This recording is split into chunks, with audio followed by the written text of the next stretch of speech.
everybody, it's your girl CC and my co-host Theo. How are you today? I'm good, CC. How are you? I'm good. I can't complain. Hey man, it's Wednesday. No complaints happen on Wednesday. We always come to our people with another dope person and another dope story, man. So I'm excited to get into this today, man. You know I love personalities.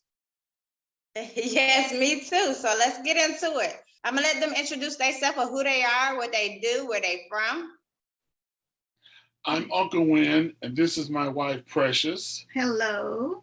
We're from the Tampa Bay area in South Florida, and I'm an artist and musician, and she's the CEO and the administrator of Uncle Win's Music Productions. Yes. All right. I know, right? So tell us a little bit about your journey and how you got to where you are today. Yeah, I made my, I'm from a Christian home. I started out at the age of 13, 14, I made my first 45 single record in Nashville, Tennessee. I was discovered by a country singer by the name of Zeke Clemens. So that's how I got started. So I've been doing music ever since then. I have about 10 albums in the marketplace now in the gospel arena. It's just here lately, I decided to go into another genre in the R&B soul. Some people say a little Southern soul inside of it. But anyway, that's my journey have brought me all the way up to here now. So, and I'm happy to be here, and thanks for having us on your show. That's where I'm at right now. Definitely. Happy to have you. Go ahead, Theo. Let me ask Uncle Win. So obviously, right, 13, 14 years old, you put a lot of time in the game so far, and definitely congrats on all the success that you've had up to now. But let me ask, so they know you in that gospel arena, right? What inspired this change to go more on the R&B side? Well, it's a long story, but one of the main things was, and I say this, not trying to bash anybody's religion or whatever like that, but as I began to grow spiritually, not religiously, I mean, a lot of my views changed, my lyrics changed, so it's like, I don't want to say I outgrew that. I think I just outknown that what was better for me, So now, I don't consider myself a religious person, and I consider myself, I don't even like to say spiritual. I just am who I am, and whatever is inside of me, I'm not evil. I don't have to be asking for forgiveness for my sins and all that. Who told me all that stuff? So I had to really go back and look. Who told me that? Where did we as Black people get it from? And then why are we around here walking around saying the same thing? We knew nothing about that before we came from the motherland. So all I'm saying is this. I don't want to say I'm spiritual. I don't want to say I'm religious. I am who I am, so that's, and I decided to say, if I want to do some R&B today, and maybe 10 years from now, I do a country album, hey, leave me alone, let me do what I want to do. So I believe in being authentic, Yeah. Okay. So this is more about just the personal journey of Uncle Win, rather than switching for any other type of reason to, capture an artist or something going on that gospel side of the industry. Because the reason why I ask is we are starting to see, I think, more people try to come out from that faith-based space right now. So but historically, right, we've always had people that have come from that side and moved over to the R&B or to the soul side. So I'm always interested in the backstory of why people chose to make those transitions, because obviously there's a lot of similarities between the two, at least vocally. Yeah, because after my concerts, man, you wouldn't believe when I was traveling across the country, people would walk up to me secretly and say, "You sound like you should be singing some R&B, And but during the times that I was singing gospel, I was still writing and recording my R&B stuff, So it was always in me, but that's a no there, So yeah. But I'm just glad that I came to the place where I am now. But that gospel and everything taught me a lot. You know, it's part of my journey. I don't deny it. You know, it is what it is. But you know, where I am today, man, I couldn't actually be in a better space. It's good to hear, man. It's good to hear. Thank you so much. Go ahead, CC. I'm sorry. I want to talk about this new single you got. Mhm. Let's talk about that and the motivation behind it. Okay, let's do it again. As I said, I'm from a Christian home. My dad, all we could play in the house back then was gospel music. Okay. I mean, you didn't hear nothing but the Violinaires, Shirley Caesar, the Staple Singers. So, I mean, R&B, that's out the question. So as we was growing up, traveling and singing gospel, you know, my brothers, the Tompkinaires, we used to travel pretty extensively. My dad, you know, he drive us around, you know, different states singing and everything. We used to sing, you know, we had some concerts with the Williams Brothers, Jack the Southerners, the Violinaires. So a lot of, you know, we was young, man. But, you know, R&B, no, man, no. But man, he was a Staple Singer fan. And one day when I heard them come out with that Let's Do It Again, he didn't agree with it. But man, I'm back there like, whoa, I'm like, that's a bad song. And I'm like, I want to record that one day. I just felt it, you know? Yeah. And so one day when the timing is right, I think I'm gonna do it. But my thing was I just wanted to make sure that I did a good job. Okay. Something that people could hear and say, and be proud of not saying, you know, because I've heard some cover songs done, and you know, y'all know the story. So, Mm-hmm. you know. Yeah, no, definitely. I was surprised, you know, when I heard the song. Your take on it is definitely different. It's interesting. Shout out to your lovely wife there, your eye candy, for the video. For those who haven't checked it out, man, go to shout out the Facebook page. Excuse me, the YouTube page, Uncle Win, where you want people or wherever you want people to go see the video. Yeah, so it's on YouTube at official Uncle Win. Yeah. So I got a chance to see that, and you know, a couple different versions of how you guys put it out without the video at first, and then I got a chance to check the video, and I was like, okay, I can see that this is a family affair. So definitely seeing where you're keeping yourself kind of grounded in that space, and obviously now it makes sense. You know, your wife is definitely an integral part of your business. So how has that been kind of coming out with this switch and still keeping the dynamics of you guys' relationship going business-wise and personal? Man, that's a big question. Yeah, it is. Yeah, it's working. We're a team, you know. Yeah. And we firmly believe in spirituality. We firmly believe in unity, love, and vision. So it's not easy all the time because, you know, my world, her world, our world just came in together. And when you start mixing stuff in like that, you know, you got to have understanding, communication. So our relationship and the team as doing the business, and then the team as, you know, we have 2 sons we're raising. So, you know, trying to keep all that stuff. We always talk about balance. So this is my life partner here. This is what the universe have given me. You follow what I'm saying? I can say, like some people try Proverbs 31 woman, here she is sitting right here. You follow me? All right. You know, a lot of people may say, well, they look at us and say, hey, you know, look at the age difference. But what they fail to realize is, you know, hey, on the spiritual side, you know, I'm a help to her. And then on the financial side, the natural side, she's a help to me. I mean, while I'm weak at, she's strong. While I'm strong, she's weak. And it's like we fit. Like a lot of people, they want somebody that what that word we always need somebody that I don't know. We say so many things. No, it's not a soulmate, not when couples be talking a lot of times, when people be looking for, they say we want somebody compatible, right? Or somebody I want somebody just like me. Yeah. No. You want somebody to challenge you and help you to grow. That's gonna stretch. Yeah. Right. So, it's a beautiful thing. I'm gonna let her talk. I'm just taking up all the time. No, he did a great job. So we were just we were just saying not too long ago that we have to continue to have that balance, because we will get in here and act so like rigid and just turn into just like business partners, right? And then forget about the husband and wife side of it. So we were just saying we have to do more with each other, go on those dates, keep throwing that wood on the fire, because we are married. We're not just, in this as business partners, we are husband and wife. So but overall, learning to balance. Right. Yeah.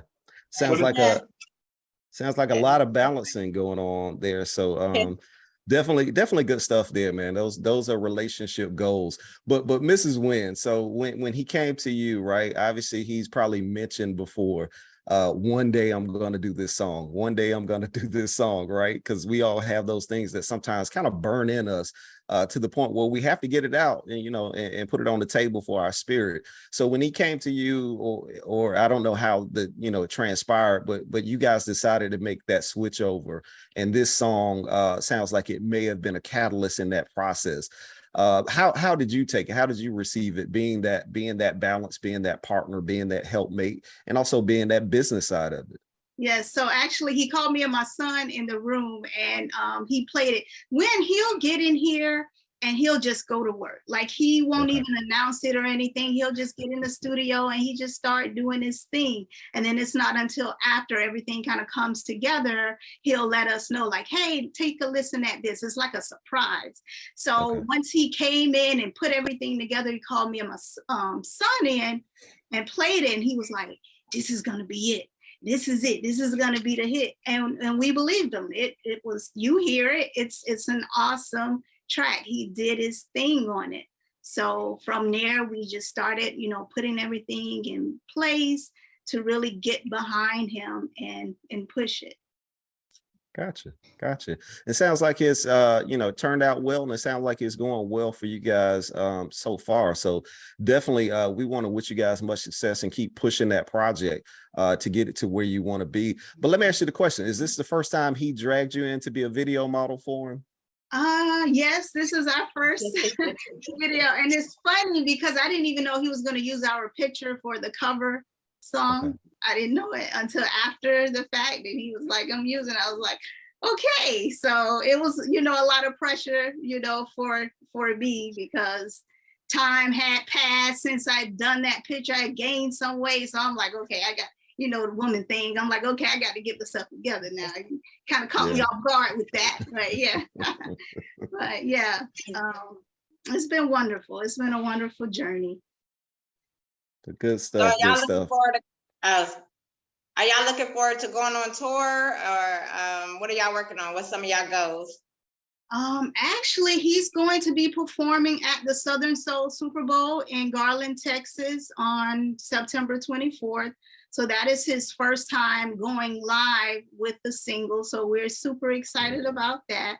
So for your listeners, if you're in Texas, come check him out on the 24th. We have more promoters reaching out, looking to bring them in and do some stuff. So the future is very, very optimistic for us. All right. I'm sorry. Go ahead, Theo. No. Hey, shout out to social media where you want to direct people to follow you guys and kind of see what's going on with you guys with the day-to-day. Okay, so all of the platforms, TikTok, Instagram, Facebook, YouTube at Official Uncle Wynn.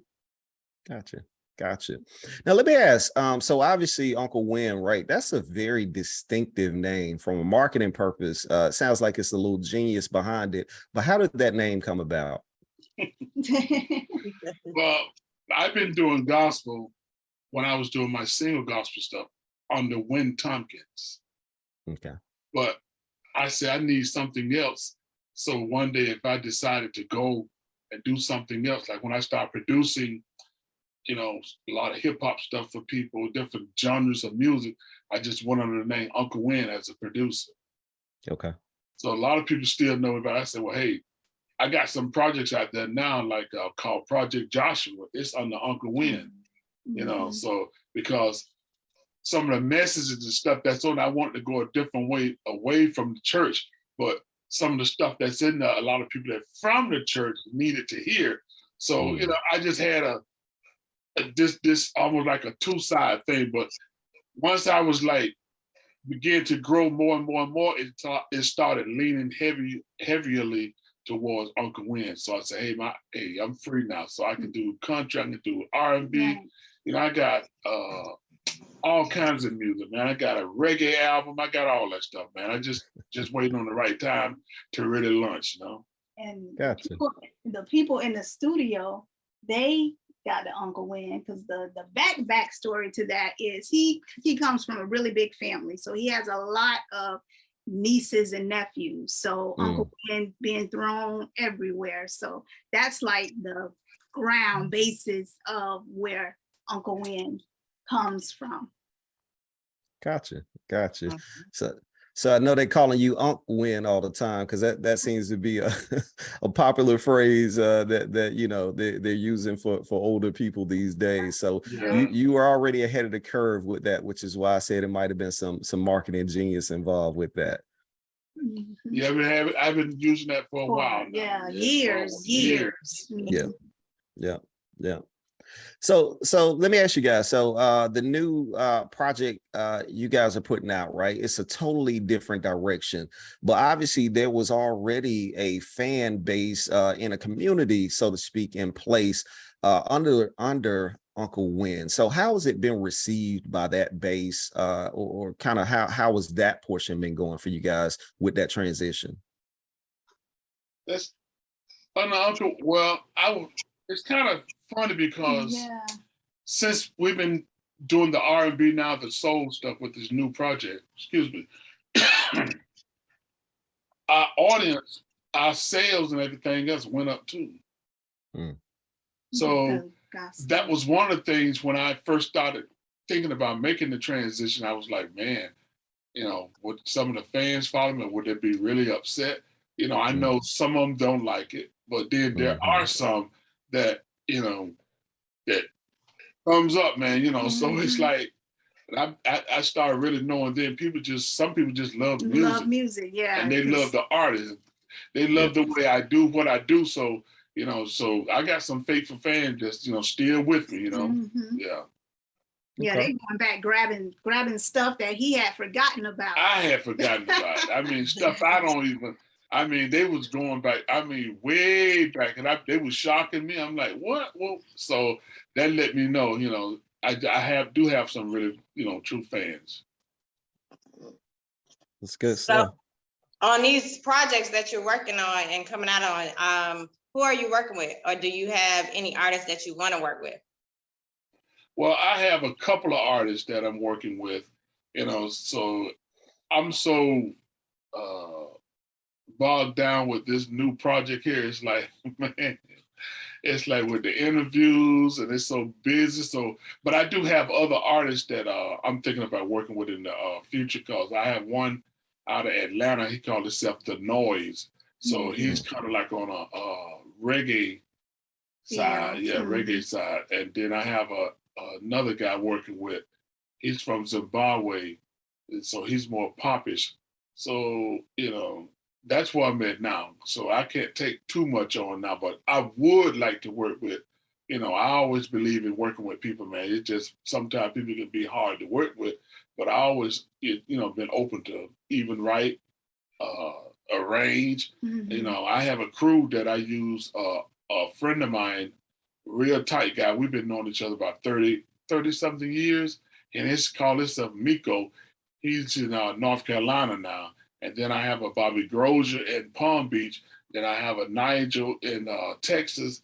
And I have musicians all over the place. And I have a Greg here, Greg Jordan here. So I got people that when I need them, they, you know, they're there for me. Right there. They're right there for me, you know. So I'd love to work with other artists and stuff like that. I mean, I think that's one of how would I say, one of the things that really hold me down, because I used to be trying to put other people's stuff out before my stuff. You know, I used to put energy in other artists, because I got albums, man, just sitting and waiting on the right point in time in the universe that's already ready to go. All I got to do is be mixed, you know, because I'm not trying to keep up with what other people are doing or what the style changes and this. No. I believe in adding a little bit of today's stuff to capture, you know, the younger audience. Like if you notice on the Let's Do It Again, it's have a trap undertones with the snare and the way the hi-hat is moving and the, you know, so I believe in that. But as far as me going at this trying to say I'm finna get in this trend and follow that trend, no, I'll never do that. I'll never do that. So I believe in working, you know, in collaboration with other people, yes, much so. Gotcha. Gotcha. So with that being said, right, you guys are throwing back the sound a little bit. We're starting to hear, you know, everybody keeps saying the reemergence of R&B, and then you'll talk to other people and say, you know, R&B never went anywhere. You just got to get the older cats that are still doing it. So we're seeing a lot of, you know, kind of older artists being accepted.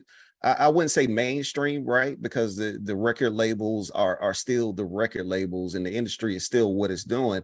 But from the independent side, we're seeing a lot of people rise up and kind of fill that dead space that was left by not so many R&B groups coming out anymore. So kind of what's your thought process on where the state of R&B is right now? My thought process on that is this. Now, what you're saying is true. Yeah, there are some guys that's still doing it. But a lot of the greats that really did R&B, they're not here anymore. Yeah. See, and then after they died out and things changed so much, like you say, and everything is industry driven by the majors, it's like it just almost just disappeared one time. It's like right, it did. Until younger guys come up now, you know, don't ask me names. I just know when I hear something, I can tell whether it's on or whether it's off, because like I said, I made my first record at the age of 13. You know, so I hear some younger guys come up and do stuff. I'd be like, okay, yeah, because I'm like when what's the guy name did the song by If You Think You're Lonely Now, Jodeci guy. Casey. Oh, okay, yeah. He did that song when he remade that. See, when I hear stuff like that, I'm like, whoa. I mean, he did a good job on that song, you know? And when I hear guys like that with those old soul voices like that, man, I get excited, you know, because it reminds me of some of the stuff that I grew up on. So I take my hat off to all the guys that out there, the young guys that's still, you know, doing that grind with that kind of music. But when it comes to guys my age, most of them, they're not doing it anymore, you know? Most of the greats are gone, you know? There's still some greats here, but not like it used to, because back in those days, when a new song come out by an artist, you knew who it was. You didn't have to question, is that? No, you knew exactly. You knew when you heard a new Marvin Gaye song. You knew when you heard a new Barry White song. You knew when you heard a new OJ song. You follow what I'm saying? So, but now it's like, I hear stuff on the radio. So similar. Everyone sounds it's too robotic. Everyone, you know, want to cover the voice up. I'm not knocking that. That's what the industry is, but it's not as creative as it used to be. Raw talent. No, it's not. Yeah, no, it's definitely a formula. And while you were saying, you know, naming those people, I was thinking those were very distinctive voices, and you guys are right. It sounded different, right? They weren't similar to everybody else that were out there.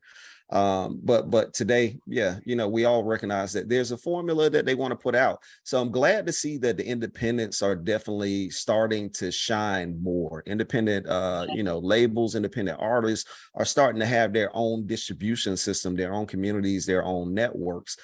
So that brings me to my next question. Kind of how have you seen, being in the industry for so long, that change between, you know, before, and you still have those people out there, right? But before, when an artist thought of making it, they only thought of it one way. I got to get signed with one of the big guys, right? But now the stream is so wide open with digital service providers. How have you kind of seen that change or been affected by that change throughout your lengthy career? Yeah, it was a change. It was a struggle for me at first because I don't consider myself a technical person, Okay. especially when it comes to computers. So that's like now in the studio, it's weird. It's crazy, yeah, because In that studio, man, I got all kinds of computers, but it's just that's my lane. That's my energy. Now, when you start talking about social media, you better ask her. I don't fool with. I don't do Facebook. I don't do none of that stuff because it's like I don't know. It stresses me. It's like no, get that away from me. But she does her thing on that side, and I do my thing on my side. But that was a real struggle for me because I went years and years and years trying to be the artist, trying to keep my own label, trying to keep my own publishing. I could have been signed years ago with a label. I went with, okay, when I was 13, I went with a label. And when I was like 17, 18, I went with another label out of Nashville. But I was young in my younger days, along with my brothers them. But I myself never went with a label but once, not signed with them, but I just did a lease, what you call it? I leased the album to the company because I had grown in the industry. And I knew that I said I'm not going to sign my life over, and with somebody gonna be handing me nickels and you don't know what they're doing. So that's what made me stay independent. So I'm glad that I did. I'm studying learning, but my wife now, I mean, she have taken a big load off of me. That's why I know we're a team here. We're a real true power team, you know? And for me, I'm just learning so much about the industry because I've always had a love for music. Like this is what I'm supposed to be doing from a little girl. I've just always wanted to do something in music. I didn't know, what it would be, but now I know, I see, So I'm learning so much about the industry from, the creative point. Like before it was all the consumer. So you just see the music once it goes to radio or once it's in a store. You don't know the backstory, what goes into, putting together a song, that kind of thing. So I'm seeing, step by step the process. And I'm like, oh, it's a lot. It is a whole lot that goes into this. Yeah. Yeah. Now you get to see how they make the sausage. It's a little different. It's a little different. Very different. And people think, you just come out with a song, throw it up on Apple Music, Spotify, and that's it. Like, no, you're just getting started. Like that was the easy part. Now you gotta promote that thing. Right, yes. Yeah. So let me ask you before CC cut me off on time over here. So obviously the single is out, right? Let's Do It Again. Is this part of a larger project that's being put out, or we also see sometimes, people are focusing more on just being single driven these days. So what's the strategy behind the new direction as far as additional music? Yeah, Let's Do It Again is taken from the album The Love Factory, the LUV Factory. And that L is what? Love, unity, and vision. So that's the name of the album. So the rest of the songs are originals. Yeah. So I just want people to know that because, I don't want people to say, well, he just can only sing other people's songs. He was like, please don't label him as a cover artist. Like, yeah. But once people hear trust me, once people start hearing my original stuff, it's on the same caliber. So it's not going to be, okay, yeah, he did good. How can he do on his own thing? Because I know a lot of time artists, I've ran into artists that came to me, they can only sing cover stuff. And I say, here, I want you to sing this. It'd be lost. And then when I sing it, oh, I can't sing it like that. And then they're like, I don't want you to sing like I do. Put yourself into it. Some can and some can't. So I don't want people to think, Uncle Win is a cover artist. No. I don't mind covering songs now, but that's not my main aim that I'm aiming to do. So I have a catalog of over 600 songs. So so all my stuff is original. Yeah. Maybe 1% is covers. I think I did maybe about 5 covers and all. A lot of them I haven't never released. So Okay. it's still, yeah, I got some cover songs that I can release right now that I think could do well too. So that's where I'm at. But I want people to know my heart. So listen to my music I was from the just gonna say beginning to that. the ending. Yeah. That's my story. Because he has his songs, all of his songs, they have messages. Like you Mm. feel him when he sings, right? Yeah. I know, songs back in the day, it was the same thing with those songs. Like you felt those songs. So he's definitely bringing that aspect of it back. Okay. And just for clarity, cover, not sample, was used for this for the Let's Do It Again, correct? Right, correct. Cover, no, not sample. Yeah. Well, no, you know, that's a distinctive difference for, you know, some especially the old school musical heads. They want to know if that's all you, or you mixing in some undertones, because we, you know, sampling is taking over the industry at this point. Yeah, I know. Which I have no problem with that, because it's some stuff that I want to use some samples in, but you know, I don't see when somebody when I hear a track with just a bunch of samples in it, to me that you just fit stuff together that you pull from the old school. Mm. You know, I like to be original. You know, when I hear a remake or whatever, man, I want to hear the strings. I want to hear whatever the elements in there. You know, I want to hear the tones. I just don't want to hear some just keep going over and over with the same that you just compile and just put it in there like that. You know, play. I like to hear things that people play. I like guitars. I like, you know, all the instruments and everything. So no, I'm not a big sample. Yeah, he will bring live guitarists, violinists in here in a minute. Yeah. Nothing wrong with the live instrumentation. Yeah, that's a good thing. That's a good thing. But before we get off, what is one message you would like to tell your fans right now? Ooh, thank you for support. Thank you guys for, you know, the ones that's hanging in there with us. Thank my staff. Thank all the people that's, you know, that's behind us, that's pushing us, that's assisting us. You know, I'm very appreciative of that, because I know that in this business, you can't do it by yourself. Right. You know, and I think that the universe have led us to some good people to be around us, and we're meeting good people like you guys. You know, you guys, whether you don't know it or not, this is not a coincidence. No. The universe have us doing this for a purpose and a reason. Absolutely. And we appreciate everyone that supports us. And I just say, you know, be you, stay authentic, and, you know, and just walk in victory, you know. There it And is. there you have it. Also, shout out your social media one more time. So official Uncle Win, TikTok, Facebook, Instagram. I feel like I'm missing one. Oh, and YouTube, official Uncle Win. Gotcha. And obviously we want people to go run up the streams on Let's Do It Again. But one more time, drop the name of the official whole project, and what type of digital service providers can they go find that on? Okay, it's on Spotify, Apple Music, iTunes, Tidal, Google Music, Amazon Music. Okay. And the official project name again?